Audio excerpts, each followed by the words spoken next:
How to fix cleanup option not showing on your iPhone. The cleanup feature in the Photos app on iPhone, which is part of Apple Intelligence, is currently only available on iPhone 15 Pro, iPhone 15 Pro Max, and iPhone 16 models running iOS 18.1 or later. If you are experiencing issues with the feature not showing up, ensure you have the correct device, model, and the necessary iOS version. So first of all, tap on the Settings app available in your mobile device. Then all you have to do is tap on the general option available in there. And once inside the general, simply tap on the software update and update it to the latest version.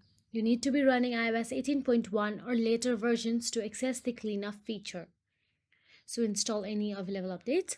Then go back to the general settings again. And once in there, you'll have to scroll down till the bottom and tap on the transfer or reset iPhone. Then tap on the reset, then tap on the reset all settings. And that is it. If you found this video helpful, please like, share and subscribe our channel, and thank you so much for watching.